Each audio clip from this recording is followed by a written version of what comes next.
empathy, love, and compassion is to meet people where they already are, rather than expecting them to change. My daily practice is to refine my intention. The biggest weeds that we all get is on our intention. So when I say intention, I mean my current intention is to use everything I've been given, everything that I have, in the service of others. So I want to use the following that I have to help people. I want to use the money that I have to help people. I want to use the network that I have to help people. But every day, that intention, which is a beautiful little plant that's growing, gets weeds around it. No, do it for the money. I hear that voice, right?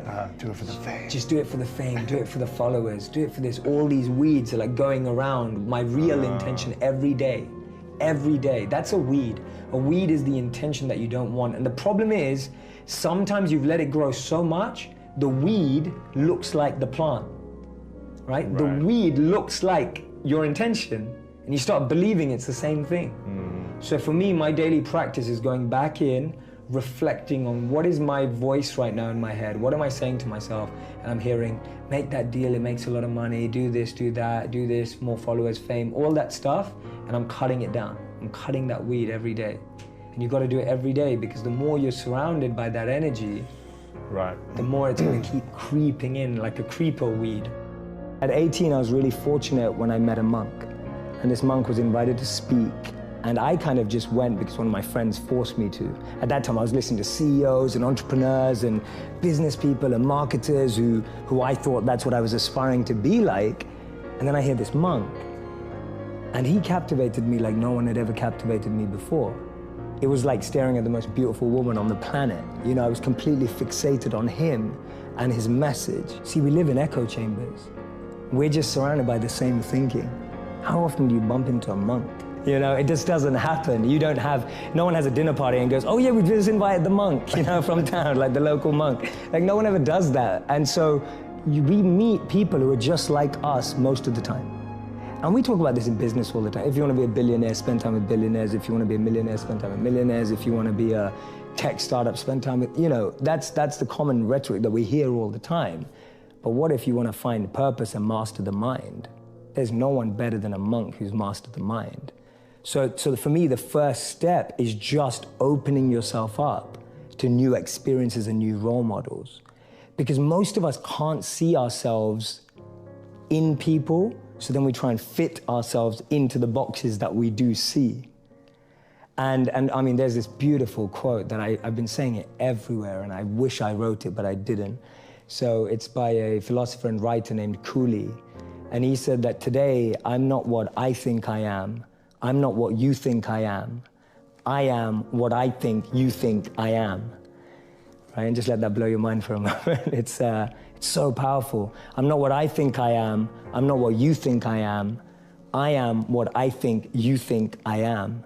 So we live in this perception of a perception of ourselves. Hence, my identity is made by what my parents think I should be. My identity is made up by what my college or university thinks I should achieve. While you're living in that bubble and that echo chamber, getting to what you really want to do is impossible, because maybe that just doesn't fit. And I think so many people feel that way today, that they don't fit into the current education system. They don't fit with the 3 or 4 or 5 careers that you're taught exist. So that process of self-excavation and actualization first requires being exposed. You can't be what you can't see. If I never saw a monk, I would never have wanted to be a monk. If I never meet a billionaire, I wouldn't want to be one, because I wouldn't know what that feels like. I don't know what it looks like. I don't know what it takes. And I think that's the biggest challenge of our society, that we're not exposed. So that's the first step, being exposed to unique experiences and role models. Second step is finding that experience or role model that you're passionate about, and exactly like you said, taking it seriously. Shadow them, network with them, spend time with them, observe them, even from afar. It takes that observation, being addicted to observing that person's lifestyle. And then the third step is going yes or no. Does that work for me? Not everyone who's going to go off and become a monk is going to feel like the way I did, and that's cool. But not everyone is going to go and follow and shadow a billionaire and go, that's exactly the lifestyle I want. They may want the result, but do they want the hard work that goes with it? And so for me, that's the third step. It's observing, focusing, shadowing, getting as close to the process of that individual, and then going yes or no. Do I want that process?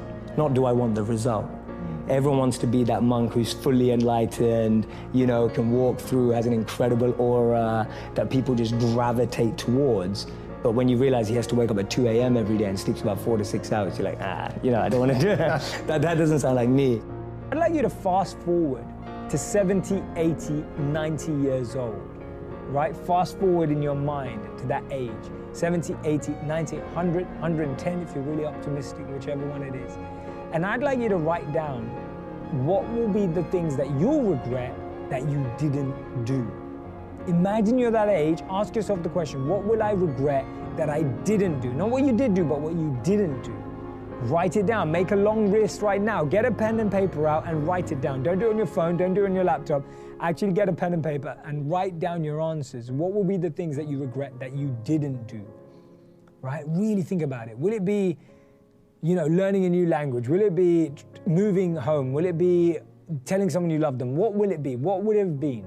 Write it down right now. Now, the incredible thing about this question is that you're using the future to empower the past. Whatever answer you have in that question, whatever your answer is, you can do it right now, today, starting today, because you're not that age yet.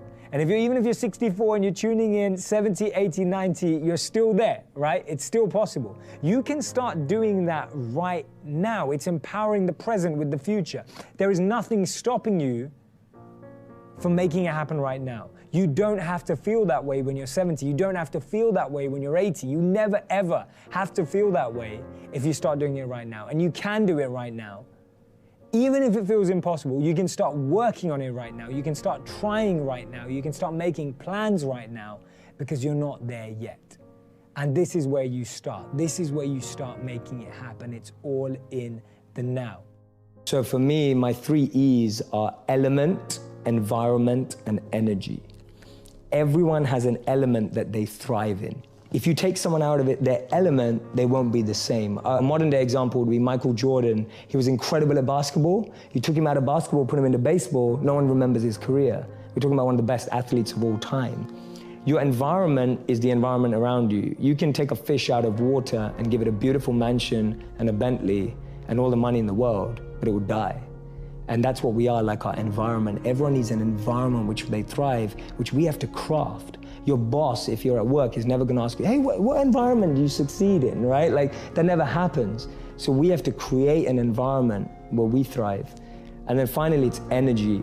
Some of us love high energy environments, high pressure. Some of us succeed in low energy environments and low pressure. Figuring out your energy and the frequency on which you operate best will help you thrive as well. So for me, those are the 3 E's to really create a thriving environment. Know your element, know your environment, and know your energy. And so at all times, if I see anything going wrong, I'm going, is my element out of alignment? Is my environment out of alignment? Or is my energy out of alignment? And that's a great 3-question test you can do to yourself when you don't think things are going right. And all you have to do is bring that back into alignment. To remind yourself that it's okay to feel the way you feel when you're going through a difficult time. It's okay to feel weak. It's okay to want to cry. It's okay to feel overwhelmed. Just reminding yourself that it's okay. This is my #1 way of how to find strength in difficult times, is reminding yourself that the way you feel is okay. To honor that feeling, to accept that feeling, to actually be okay with that, what we see or what we perceive to be a weakness, or what we perceive to let us down, or what we perceive is a sign of, you know, instability or insecurity.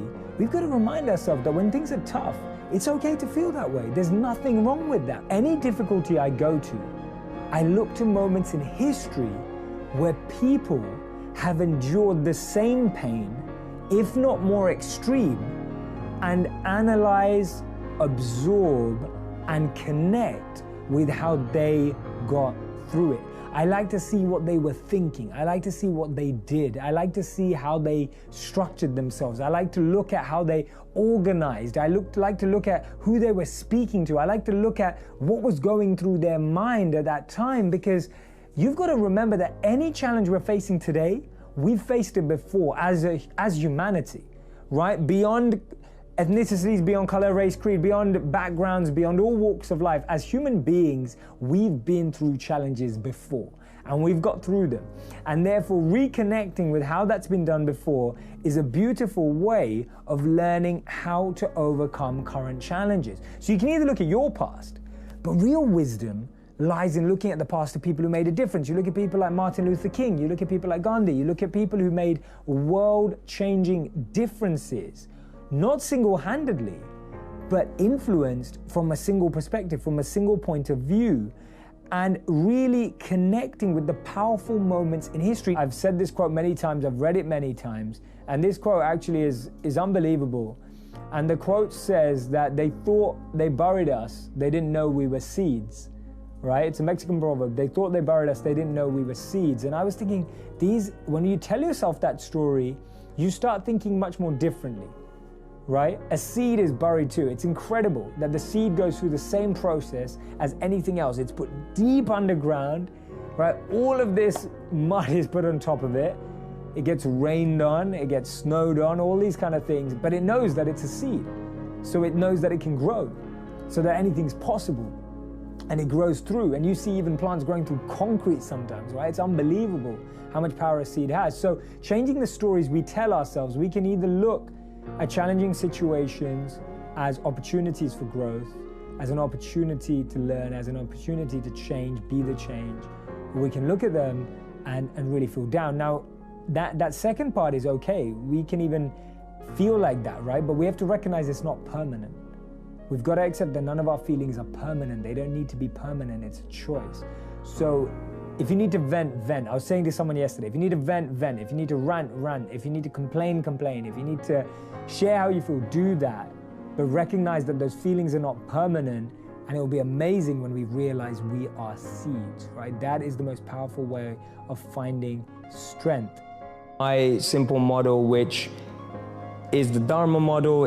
Dharma means eternal duty in the Vedic tradition. It's very similar to what Ikigai is being spoken about today, which is a Japanese version of reason for being. Why do we live? Where is meaning coming from? And it talks about an intersect of 4 areas. What am I good at? What do I love? What does the world need? And how do I get paid for it? To me, those 4 help you unlock your passion. When you find the intersect across all of those 4, you're making your passion your purpose. You'll unlock your passion, you'll find your purpose. This is path 1, there's 2 paths. Path 1, I find my skill set and I engage it to help other people and become better at it. So I'm becoming better at what I'm good at and I'm using it to help other people because I'm aware of what I'm quite good at and I know what knowledge I have, what skills I have. I have some self-awareness. The other path that people often miss is actually I just start serving people. I just start helping people and I start to notice what I enjoy about that and what I'm good at helping people with. So that's Gandhi's part. Gandhi said that you find yourself when you lose yourself in the service of others. So for me, those are the 2 paths of how do I find my passion and finding the intersect between those 4 areas. One of the things that, when things don't work out, one of the things I've been telling myself and also thinking about a lot is, apart from the fact of learning, which we'll go into, is just that space of actually understanding that there may be a different route. See, we get so attached to having one route, one method, one way of working. We believe that there's only one pathway to where we want to be. There's this conveyor belt of things we have to do, whether it's, get a degree, find a partner, buy a house, play golf, whatever it is, like this conveyor belt of efficiency and productivity that we hear, that becomes a part of our natural progression. And when that breaks apart, that's when we start to worry, that's when we start to think. But notice that actually it's a lot better when that happens earlier in life. See, regret has some really important roles. The first one is that it helps us make sense of the world from our perspective for one of the first time. See, most of us have spent our lives learning what's important to us based on maybe what families thought, what communities thought, what parents thought, what education taught, whatever it is. When you start regretting something, when you think you did something wrong, when you start thinking that I could have done something differently, you're making sense of the world from your perspective. It's crazy how powerful this is, right? You're starting to make sense of the world from your perspective. The second thing is, it allows you to avoid future negative behavior. If you knew you regretted something, I guarantee you, write it down right now. right? If you regret something, write it down right now, because it will teach you so much in the future. And you've got to write down the lesson you learned now. Otherwise, next time when you think you're making another tough decision, you're going to say to yourself, oh, what did I do last time? How did I not make myself regret that? And then you're going to be upset. You're going to regret that you didn't write it down. So write it down right now. Life for me is a life, and this applies to a company, an organization, an institution for me, is an ideal life is when we all have a head, a heart, and a hand, all three elements together, working in alignment. Without one or the other, we start to lose something. If you only have a head and a heart, you'll find that life is stable. And define each of those. Yeah, sure. So a head is the clarity of vision. What you want. What you want. Knowing what you want, the way you picture life, and being able to navigate and make the decisions to get there. That's a good head.